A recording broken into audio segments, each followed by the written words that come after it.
you doing today? I'm fine. That's good. So what do you wanna dive into today? So my birthday's coming up. Mm-hmm. I'm gonna be 37.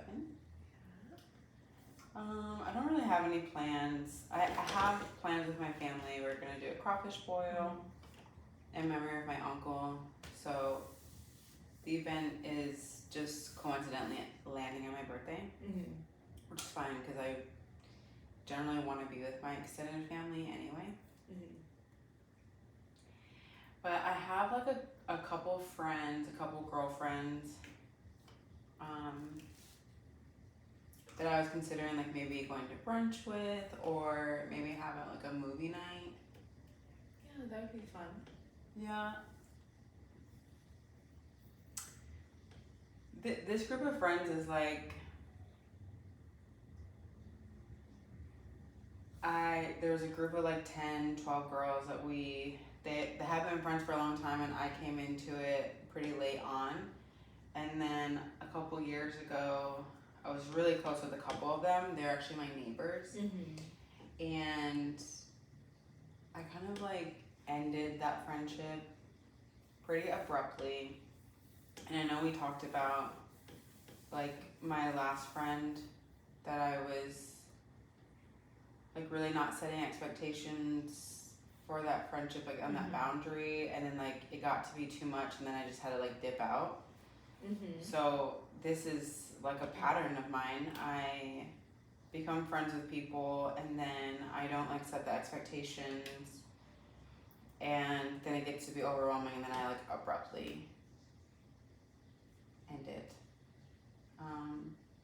without sometimes even saying much. Mm-hmm. So you're just recognizing these patterns of kind of maybe turning a new leaf would be like a good term. Yeah, it feels like that in the moment. It feels like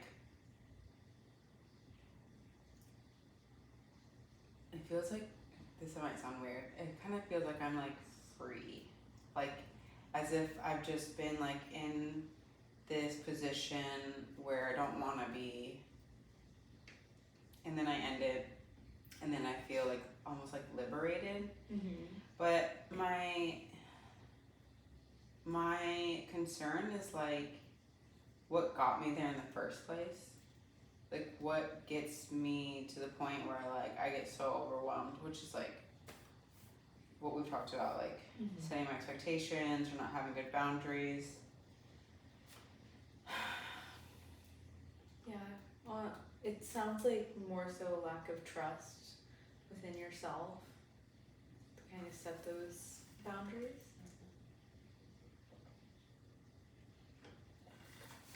Maybe. Mm-hmm. I kind of contributed to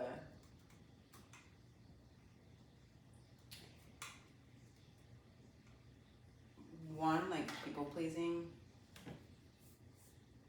I just kind of like go along with what other people want to do, or you know, more so in the past. But obviously, it's still happening because I just ended another friendship, and I'm assuming like throughout my life, like there will be reasons why I have to end friendships, but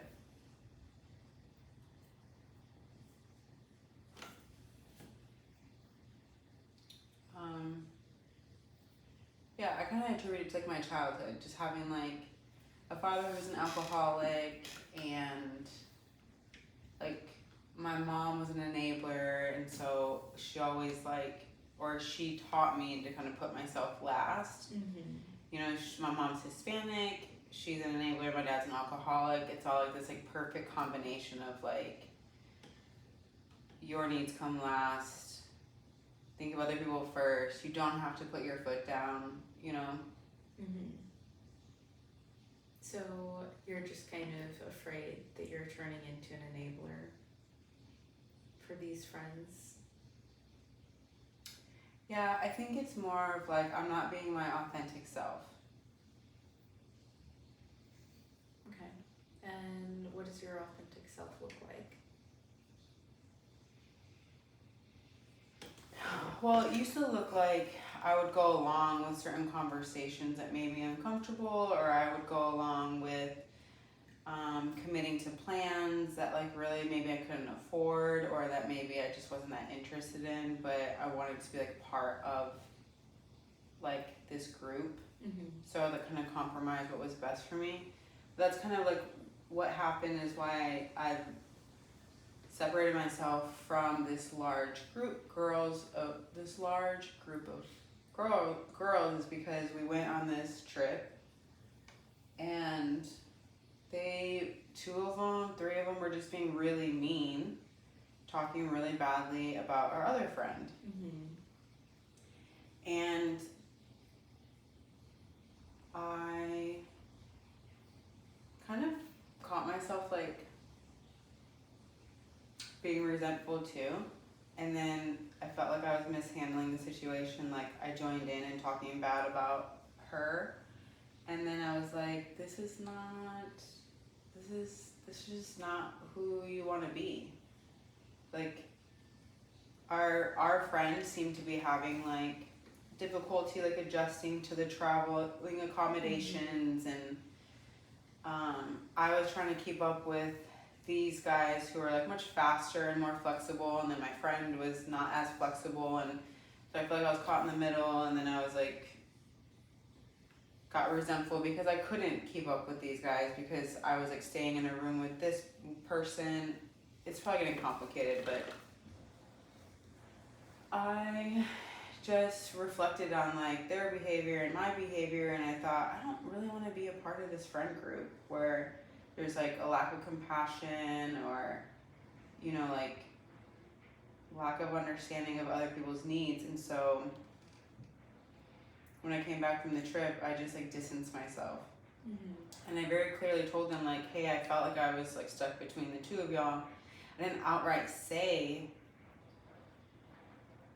my values seem to be changing. You know, I just didn't say like I see us going in separate directions. I just didn't have those words back then. But even now, like even with my friend JP, like I did kind of tell him like I told him I'm having a hard time expressing my expectations, and that it's not his fault, it's mine. But I have yet to kind of say like my values and your values are not aligning, or like I think I see us going in different directions. I have a hard time saying that. Yeah, and that's more attributing to maybe once again like the people pleasing of kind of being worried about what they might say towards you if you were to express that. Yeah, and more or less like my mom never like encouraged me to like, hey, if this isn't working for you, like you don't have to do that. Like it's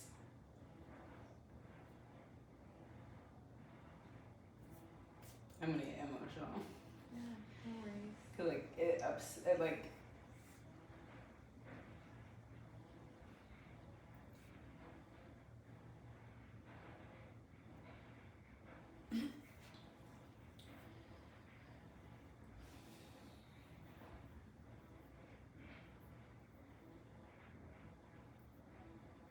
I know that I could sit here and say like I don't have like the support of my parents to just like say what I need to say and do what's best for me, but then again I can also say like I'm 36 years old, like I have the ability to unlearn those things. It's just It's just a little hard. It's frustrating. You're learning how to essentially become unstuck from these habits. And from the sounds of it, you're making great kind of, I guess, initial steps kind of towards where you want to be.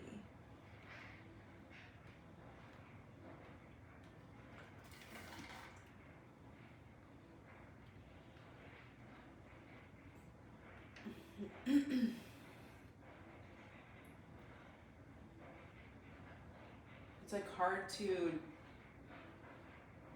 it's hard to discern like when I need to stay grounded and then when I can just like see it for like a joke or like banter. And I'll explain. Like, the reason why I brought this up is because the big group of girls that I was friends with, I'm only now really close with like 4 of them. And last year for my birthday, I invited all of them over for a movie night. It was really simple. And then I can't remember, like I probably bought like food and snacks and like wine, and I was like, my favorite thing is like popcorn and wine, and then I got ice cream for us to eat, and like the girls came over, we had a good time, and then I remember like I brought out the ice cream, and then someone made a comment that they're like, oh, I didn't even bring like a cake, and I thought like, holy shit, like my friends like didn't bring me like really anything for my birthday, and like not that I'm like expecting gifts, but I was just like, I just like essentially bought my own cake and ice cream for my birthday, and I don't know if it's maybe our cultural thing, and I was just like, did I just put way more effort into my birthday than my friends actually did? And then I kind of like remembered that from last year to this year, and I was like, I remember it hurt my feelings, and I'm like, do I like want to risk it? Do I want to like clean the house? And you know, like I am in grad school, like I'm not really working right now, like do I want to spend like the little like amount of money that Mark and I might have on like this when it was like a little disappointing last year? Yeah.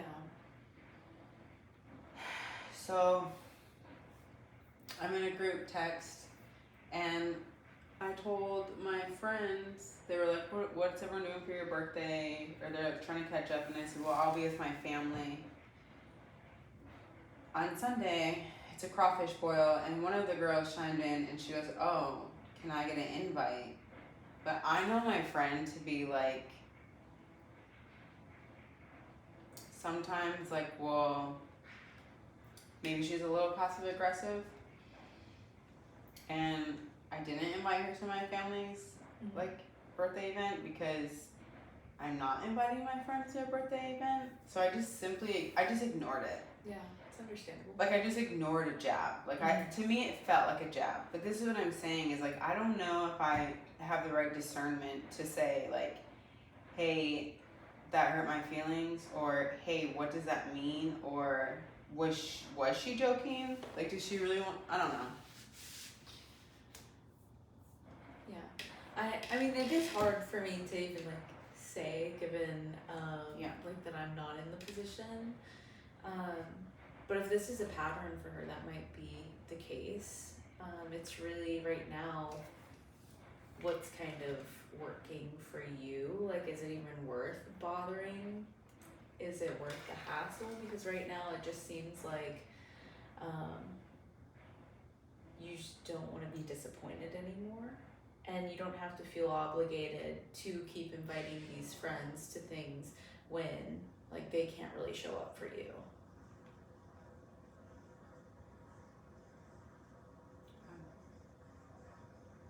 When I say it out loud too, it sounds silly.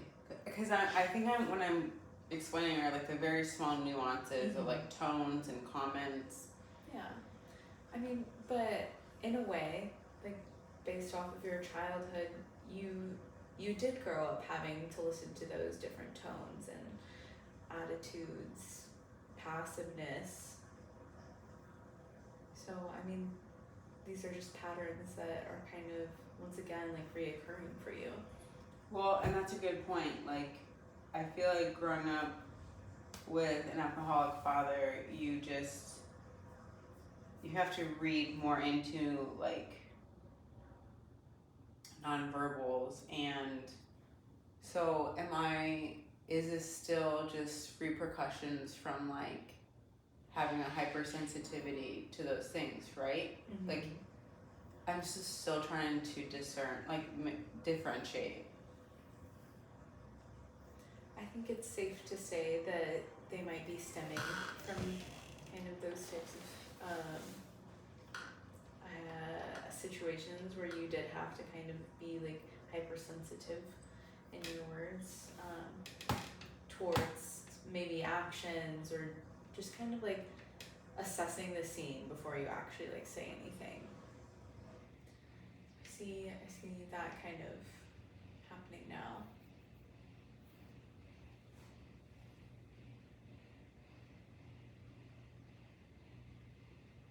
Yeah. So I guess what am I trying to say? I'm trying to say like I'm trying to be more mindful of my time, like who I spend it with, how I spend it. Cause yeah, I used to just give all of my time away. Mm-hmm. So that's another thing, like the people pleasing, doing things that really didn't align with some of my like circumstances, and then giving all of my time away. I kind of refer to it as like I'm a recovering over committer. Mm-hmm. And like when I did have a group, like when I was a part of the friend group, they used to spend a lot of time together, a lot of time on the weekends, like traveling. And back then, like let's just say 5 years ago, I had like a lot of commitments. I was like working, I was volunteering at like probably 2 different places. Mm-hmm. I was working out every day, and so sometimes when they would reach out to me like, hey, do you want to hang out? Do you want to do this? I'm like, I can't. Or if I can, I only have like an hour. And they would always like make jabs at me like, oh, you're always so busy. Like, oh, you have something to do. Like, oh, like, they would just like make fun of me for like my schedule. And over time, it became like really annoying and borderline like, I've used this word already before, just like not supportive. Yeah. I mean, it doesn't sound supportive. Like when you have a close group of friends, I mean, there are these expectations that you want them to support you. So I can see by them kind of always having something to say about your schedule, it would feel like the opposite of that. And maybe like when I told my small group of friends that like, hey, I'm having this crawfish boil, and then that one chimes in and it's like, oh, but we weren't invited. It kind of reminds me of that, like, so you're giving me shit about the way that I spend my time. Yeah. Like if somebody were to say like, hey, I'm gonna be with my family, I would say like, I hope you have a great time. I wouldn't say like, what about me? Mm-hmm. Yeah. So it's once again coming back to maybe your, oh my gosh, I just lost it. Maybe your, I guess, I know this is the wrong word, but like lives aren't aligned anymore. So you're just looking for different things. Because you're right. I mean, when you're having family time, you don't have to have your friends there. It's not necessarily like a friend event. Yeah. Well, and that phrase, like, what about me, is just like, this is not about you. Yeah. Well, like my birthday and my family time. Mm-hmm.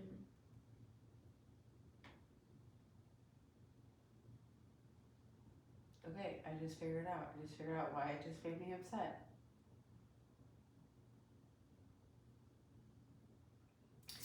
Like back in February, I had the girls over, this small group of girls over for Valentine's Day, and this other girl, we were talking about taking a trip to Las Vegas this summer to see the Backstreet Boys in concert. My friend was like, hey, I have Southwest Airline, like a companion pass, and since you're in school, like you're not working, like I can give you my companion pass and we can split. And this other girl goes, well, what about me? And I was just like, what the fuck? This girl that said the whole what about me just got a new job making $100,000. Yeah. And she wanted the free miles from our mutual friend, and I was like, this chick is wild. Yeah. And I just like, I can't do it. I cannot spend my time. I cannot spend my time with that person like anymore. And I'm not that close to her. Like I occasionally like invite her over to the house and like in a group setting. Mm-hmm. But like on a Monday through Friday, whatever, I don't like text her, we don't catch up, I'm not close with her. So that was easy. That was just like, I cannot, this girl's so overwhelming to me. Mm-hmm. Like her behavior is just so self-centered. I can't even explain that to someone. This is how I constantly feel. Like, how do you explain that to someone? You're just like, I cannot do this. Yeah. No, you got it. It seems like you had something right there. No, I just like, it's that phrase, what about me, when you're in Yeah. friendship with someone, and it's just like, now I think it's more of like becoming like a red flag or a trigger. Mm-hmm. Like, that friend Danielle, I don't have anything to really say to her. Like, I'll be cordial with her, but Yeah. my friend Beverly, that was just like talking about the crawfish boil, like, I do not foresee myself ending the friendship with her. I also do not foresee myself like getting any closer to her. Like I'm kind of in a position where I do like our friendship, Mm-hmm. and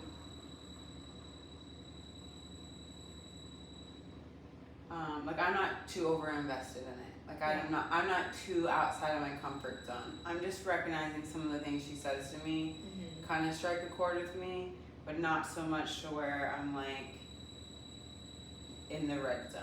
Yeah. So you're kind of happy with the distance right now between, I guess, you two.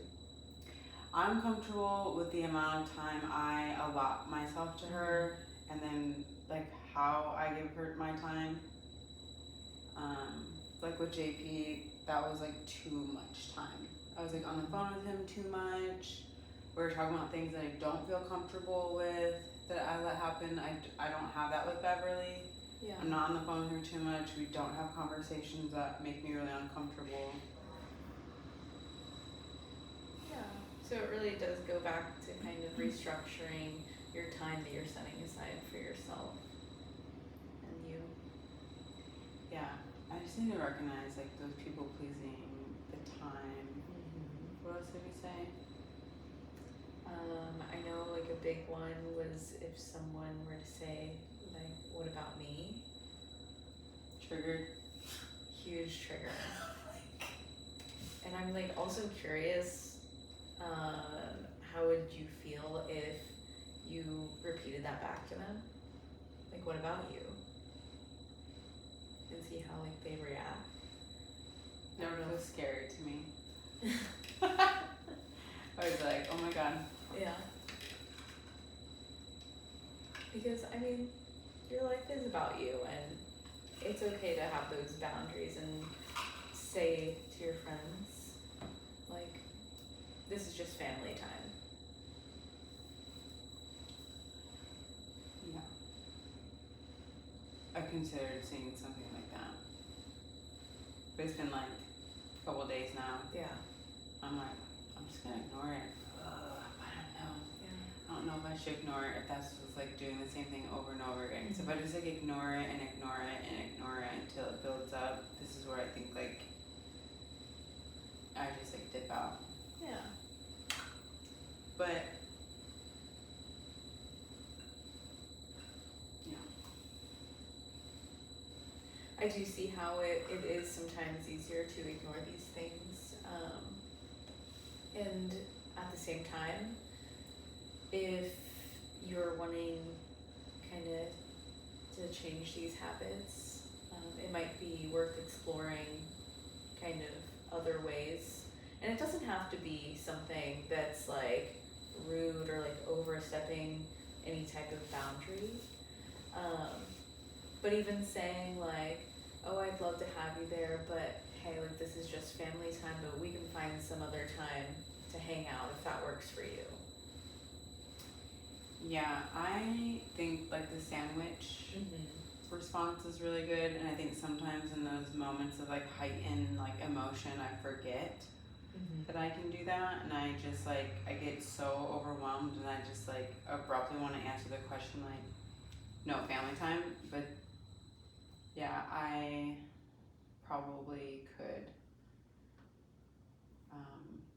use a sandwich response. Yeah, and it's also okay to like take a lap in like kind of, so to speak, to give yourself a little bit of time to maybe reset instead of reacting maybe out of emotion more. Yeah.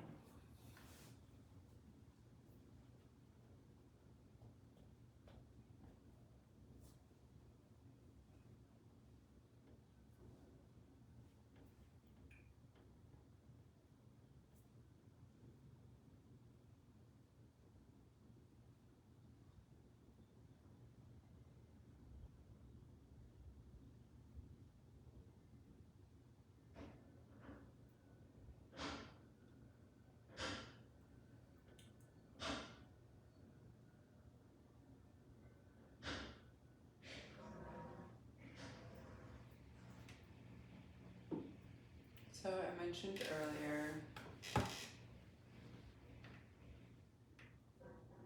I'm just trying to connect the dots between like saying what about me, and then I mentioned earlier about my mom like teaching me or modeling that like my needs come last. And so I was just gonna give like the extreme example. Like I was in an accident and I like couldn't talk for like a week. I just had like I was like in shock.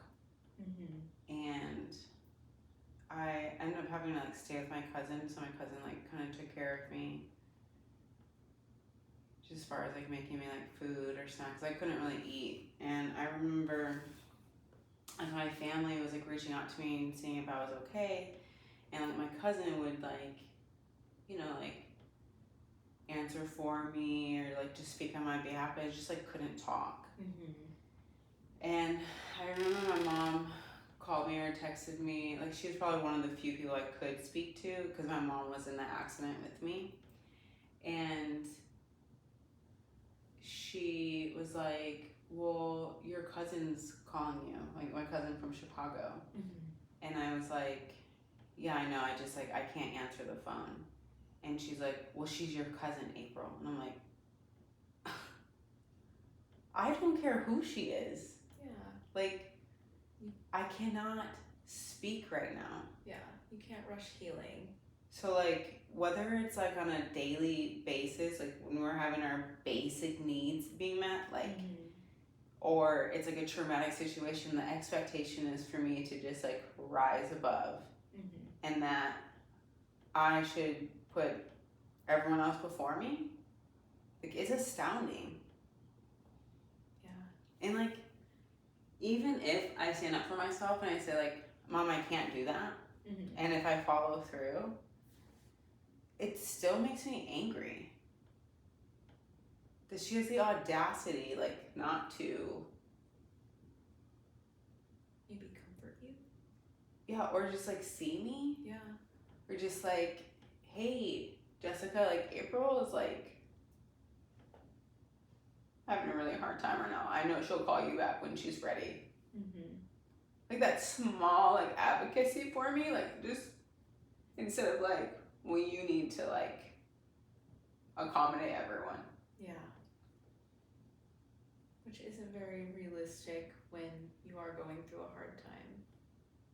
And I see that that really hurts you, and even like your inner child. You just want your mom to be there for you, be a mom, and stand up for you.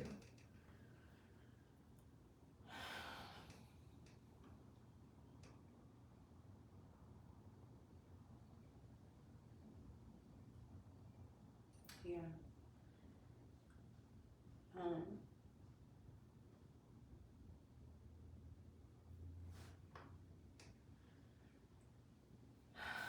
Yes.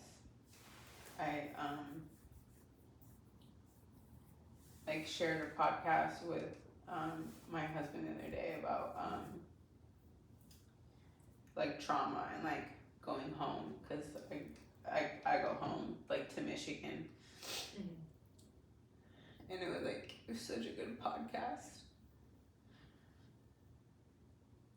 like explaining like what happens like to your body and to like your emotions when you go back home. And like I was just like, sometimes Marco and I like share a podcast like that, and I was like, if you have time you can listen to it, and he did. And I asked him what he thought, and he said that he felt sad because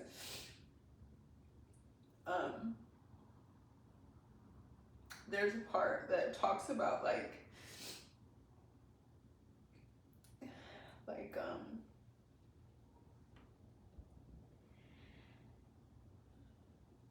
a child, like for myself,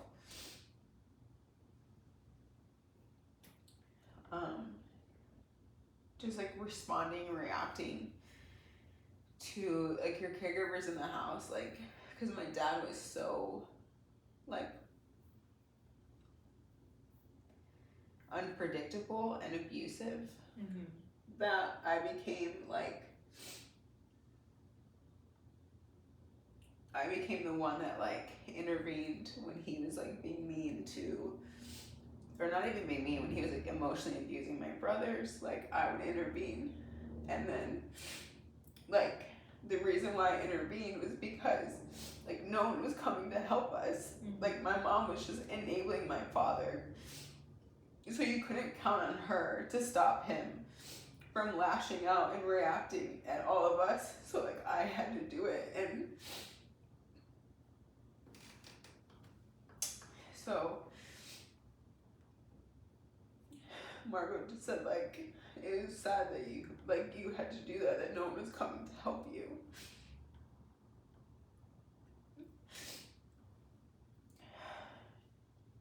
And I guess like she's still like, as an adult, like I'm just supposed to be fine with anything and everything.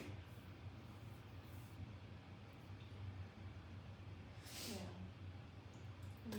You're not. It's okay to sit with those feelings too. I just like lost it right there. They're like so hard for me to get out. Yeah. And you got through it. Just maybe took a little time. That's okay. And there's nothing bad about still craving a parent who parents, instead of you having to step into that parental role and be there for everyone else.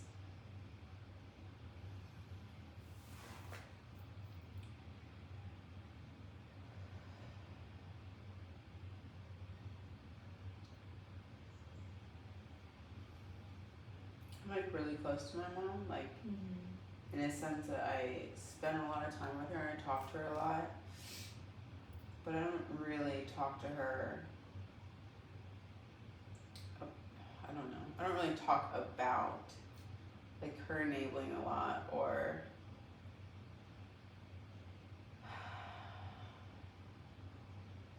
it's kind of hard for me to say. Yeah. You just don't really address kind of maybe past habits. And like you said, like maybe even the enabling her father or your father and continuing to still do that. Yeah, and sometimes I'm just mad at her. Just mad that she can't change, or she refuses to change. She definitely refuses to change. I'm just mad about the implications that her parenting and my father's parenting has on myself and my siblings.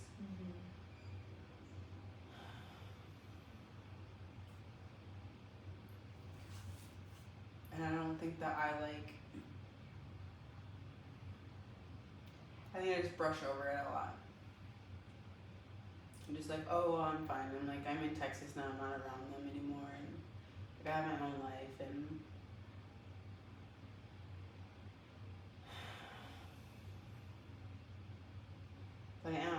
I am like resentful sometimes about the way that she handles like conflict and my dad's illness and how she just expects me to, you know, put myself last. Like taking the cross-cultural class this semester was like so insightful, to learn more about like collectivist cultures, because to be honest, like I have never studied that before. And then since my dad's like Irish and German from a more individualistic culture, my mom's Hispanic and she's from a collectivist culture, like I never considered that. I grew up like my household was like pretty confusing because my parents were not aligned, but I didn't really consider like why that is, right? They're from two completely different cultures. Yeah. And they like clash most of the time. Like they just didn't make sense to me. Could you kind of explain a little bit more about it not making sense? Yeah, like my parents, yeah, they undermined each other. They just weren't aligned. Like one person would say something and then the other person would say the opposite, and yeah, like my dad would like hurt us like emotionally and physically. Like he didn't ever like hit me, like he hit my brothers with a belt, but the majority of the time he's like very hurtful, right? And then my mom is like very, what I said, enabling, but also like very sweet and like nurturing and like took care of us, like made food for, we were always like food, clothes, new clothes, like an extracurricular activity, like very involved and like very harmonious, like, you know, like she was just like sweet and like easy to approach. Yeah. But my dad was like scary, and so I don't know, they were just like, they're confusing. Yeah, so just very opposite ends of the spectrum. Maybe didn't complement each other. No, they do not complement each other. Yeah. At all. And like as an adult, like their relationship is toxic. Yeah, I can see how that is. Like as a child, I didn't know what a toxic relationship looked like.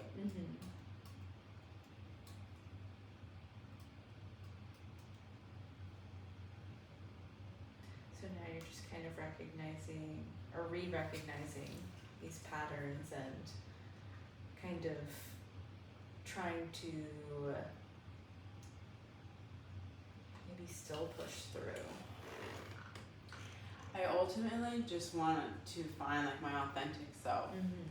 I want to like shed off like the trauma and like the hero child like habits, the people pleasing, the not staying grounded in like my time and my values. Just reconfiguring what I guess life used to look like and almost starting over. Yeah, or just like making small like different choices, just like slightly evolve a little bit, so I can just be like, things can be a little bit less heavy, right? Like not so daunting. Like my friend made sent me a text message like a week ago, and I'm like still like talking about it. Like that's like kind of like the ruminating, like what should I do? What direction should I go in? How should I respond to this? What does this mean to me? Am I thinking about this too much? Does it even mean anything? Like it's just like too much. Like sometimes my emotions are too much. Yeah, I can see how the emotions can get a lot.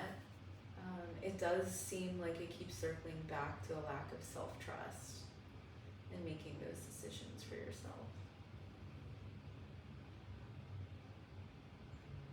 Yeah.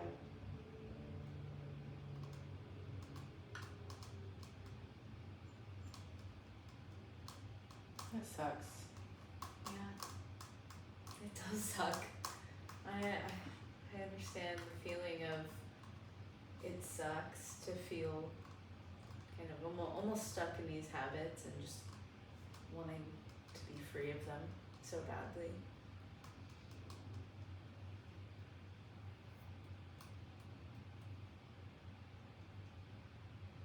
But I can see that you are making kind of these adjustments and these steps towards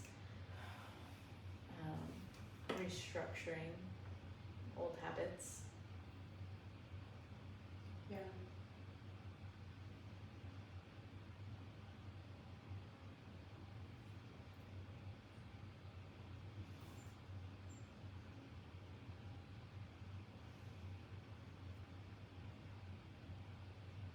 I'm trying. I think I already mentioned this before too, like a little like step back with like the miscarriages, like that just kinda took a lot out of me. Yeah. And that's completely understandable. It was a hard time. And you do have to kind of prioritize yourself in that moment. And I see how doing that would have been hard for you.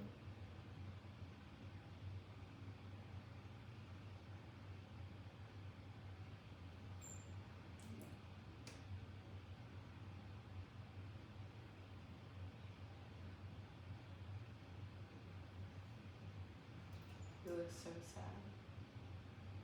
I look so sad. Yeah. I mean, it is sad. Don't make me sad. April, we're focusing on me and not you.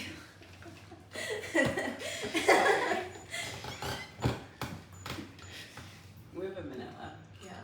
We could cut it if you want. Okay. With that being said, thanks for talking with me. I'm sorry. You can cut that out. No? It's fine. I was just like, oh my gosh, April, stop that. Stop worrying about me. I'm sorry, you look sad. You were like, what is happening? Did I just like go off and like all these? I probably did just go off and like. I think Dr. Whitaker would concur. You might be going off. I personally see the connections, and I try to keep like circling back to this like lack of self-trust and the fact that your I guess like childhood only kind of how do I say, I guess like cultivated those like habits of like not being able to kind of fully make a decision based off of what you wanted. You're always doing it based off of what other people want or need. Mostly want. But I think you did a lot better at like maybe sitting with those emotions. So it seems like you dug deep for a little part of it. Uncomfortable. Yeah. I get it. Also, like, there were some points where I was like, what am I saying? What am I doing? Like, please. Once again, kicking, screaming, pleading. Why? What's happening? Stop. I actually said that to one of my friends the other day, and like she literally called me and she was like, "You're so dramatic." And I was just like, "Yeah." Make sure. Yeah.